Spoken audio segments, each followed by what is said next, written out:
Last time on Shadow Piece, the battle between the Yonta Maria Grand Fleet and the Impel Down Guards started, but not before the situation got a lot more personal by revealing the childhood connection between Magellan and the Sin of Greed Olympus. It was a 10 vs 2, but with Columbus's mist fruit, she managed to stop the guards in their tracks, for a bit at least, even negating Magellan's Hydra attack and saving her captain's butt in the process. However, as the fog lifted and vision became clear again, the Impel Down guard stood mostly unfazed, Magellan having tanked most of the damage for his fellow guards.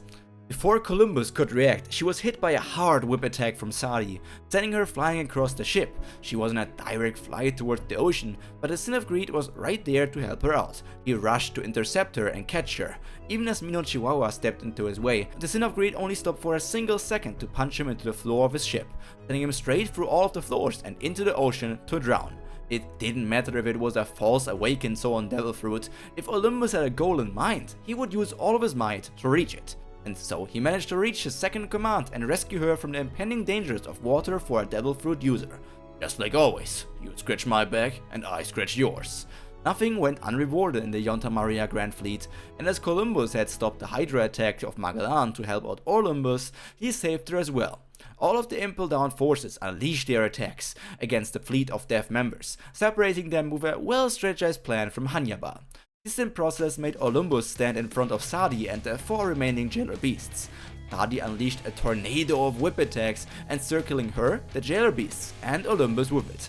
There was no way out, but she didn't hit her enemy with any of the whip attacks, much to Olympus's surprise and confusion. He rushed forward to attack Sadi, but he got stopped by the jailer beasts. First, Mino Rhinoceros attacked him with his 2 iron clubs, but only hit the wooden floor of the ship, shattering in the process as Olympus quickly stepped to the side. As he dodged, he however saw the incoming mace of Mino Zebra and pulled his guard up to block the incoming attack with armor and haki. He slid across the wooden floor, but wasn't damaged. That was until Mino Koala came from behind and gave him a 4-hit combo with his brass knuckles, sending him into the air temporarily. The jailer beasts worked well together. After all, they had battled together as a group even before they joined the Marines and got their Devil Fruits. So that also meant the strongest of them was also a part of this combo attack. Minotaurus was already in the air, waiting for Olympus' knocked up body to reach him, and with a massive smack from his spiked club, he sent the adventurer straight back into the floor. Normally, Olympus should have gone straight through the wooden floor of his ship with such an attack, but he just crashed into the floor. He touched it in confusion and felt that it wasn't wood. It wasn't stone either. It just felt like an odd substance he had never experienced before, and then he groaned. You are a Devil Fruit user as well, huh, woman? Sadi, the woman in charge of the jailer beasts, wasn't just a pretty guard. She was stronger than all of them combined, and that was without her Devil Fruit. With her Devil Fruit, she shot up even higher in the terms of danger. You got it, big man, she said in a teasing tone to Olympus. Sadi was the user of the Arena Fruit.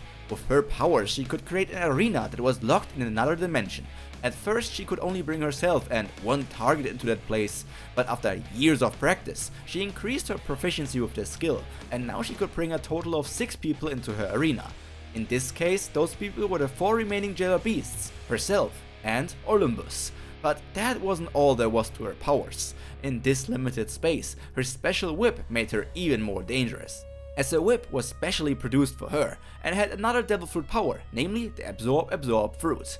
Weapons having the powers of Devil Fruits was still a very rare thing, but as she was a very important member of the world government, she got one of those weapons. A Paramecia type Devil Fruit in fact, which allowed you to absorb something from a person you hit with the weapon, be that strength, life force, or maybe something more abstract. So a wild whip tornado attack before entering this arena space were meant to absorb the strength of random Marine soldiers and Yonta Maria members that were lying around on the ship. She enjoyed seeing people suffer, and the joy of not only seeing their pain, but also getting stronger by absorbing their strength or other concepts was enough to make her shiver in ecstasy. Even now she didn't care for her subordinates. They were just bags made out of flesh to make her more powerful. So she continued to attack wildly, creating herself a barrier of whip attacks to not get approached, but hitting all the jailer beasts and Olympus at random, zapping them of their strength, speed, and stamina. Wins, you pigs! Maybe if you're big enough I will stop. The attacks weren't really hitting hard. Sadie was only focusing on the speed of her whip in the moment, so that it wouldn't be caught in anyone's hands, and she could hit as often as possible to absorb more and more of their stats. Olympus grumbled. He was only annoyed by the mosquito bites for now, but even without hearing about the whip's abilities, he felt what was happening. He was the kind of man that knew exactly how strong he was, how fast he was, all of his abilities, knew how much he could lift, how much he could punch, and that he had exactly the power to destroy a small mountain. So just feeling his own power decrease by a small amount with each whip attack made him very cautious. "You are a rather annoying woman, aren't you?" he asked, not expecting any answer. Instead he just went for Mino Koala and wanted to attack him, but as soon as he got into punching range, the mace of Mino Zebra made him jump back again. He needed an opportunity, a single moment where he could take down at least one of the jailer beasts. Only with that he could proceed with the impromptu plan he came up with in the moment.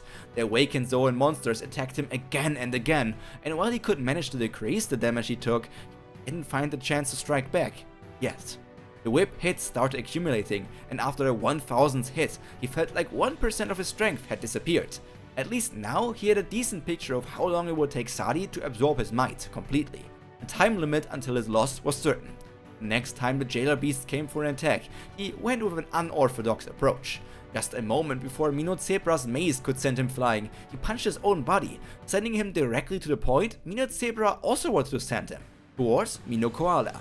The fact, however, that Olympus sent himself on that path just a second earlier than what Mino Zebra would have done was enough to shake up the coordination between the beasts. With a powerful headbutt, he knocked the koala onto the arena floor, and then without hesitation, he stomped with his feet on the large head of the Zoan user. It was a brutal sight with much blood that made even the Impel Down guards jerk away a bit scared, until they got hit by a harder whip attack from Sadie, who was making clear to them that she was the scariest person in this arena and they better not run away. The koala was unconscious, but if that wasn't already cruel enough, the Sin of Greed picked up the unmoving body with one hand and used it to block the incoming whip attacks from Sadie. This was his plan all along. She may still grow stronger from hitting Mino Koala, but at least Olympus didn't lose any more of his own strength. He just had to use this guard to guard himself. Surprisingly enough, the big head of the koala also worked well as a weapon against the other jailer beasts. The Sin swung him around without a care, just aiming to hit his enemies. He was a smart man, and using fear to hinder the foe was a valid strategy in war. Furthermore, the big man was very concerned at the moment. The longer he spent inside this place fighting against these people, Olympus would be left outside, all by her own, against arguably much stronger opponents. Olympus trusted her, he knew exactly how strong she was, but her opponents weren't just an ordinary pirate crew or some random vice admirals, they were the top guards of Impel Down. "Freaking animals! You lot are dumber than freaking bricks! Just come at me and eat dirt! Or whatever this floor is made out of!" The Sin of Greed yelled as he continued to attack the jailer beasts. "Zebra, cow, and rhinoceros. I've killed each of the animals your devil fruits are based on with ease, so don't think you will be any different." Sadie thought it was amusing to see how Olympus handled the situation. It was clear he was stronger than her beasts, but for how long would he be stronger than her? That question remained to be answered. And oh, the bliss of seeing the subtle worry on his face about his little comrade outside the arena. She really lived for these moments, really was happy to have become a guard that could torture criminals in whatever way she pleased.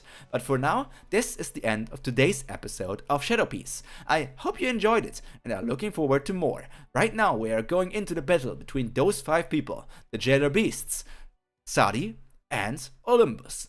How do you think it's going to turn out? Tell me in the comments. But for now, all that's to be said from me for today is stay happy, stay healthy, and most importantly, stay cultured. Pyro, out. Bye!